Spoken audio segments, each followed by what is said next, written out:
Hello everyone, I hope you are well. I am Arafat on behalf of greentechrevolution.com. Today I'll discuss about file system hierarchy standard, file system hierarchy in Linux. File system hierarchy. At first, the root directory at the highest level of hierarchy. The root folder, also called the root directory, or sometimes just the root of any partition or folder, is the highest directory in the hierarchy. Then home. It contains the home directories of all users.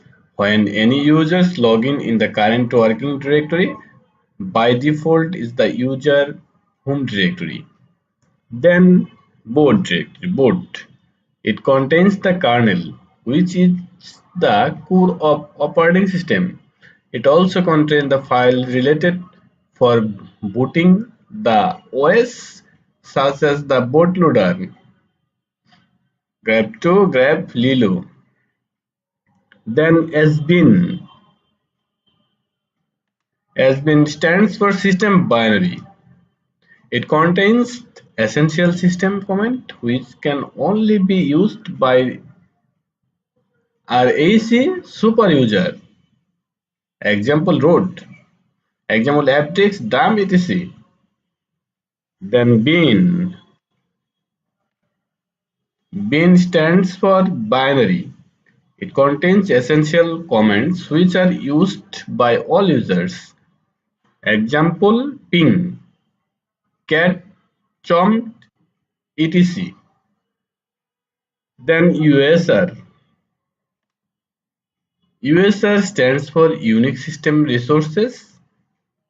It contains the program and applications which are available for users. Similar program files in Windows. Then bar. Bar stands for variable. It contains variable information such as logs and print queues. Then dev. Dev stands for device. It contains information about all hardware devices. Then etc. etc stands for etc. Contains all the configuration files. Then OPT. OPT. OPT stands for optional. It generally contains the third-party software. Example OpenOffice, Kaspersky, antivirus, etc. Then media. It is the default mount point removable storage such as CD-ROM, DVD, pen drives, etc. Thank you for watching video. Please subscribe channel for next video.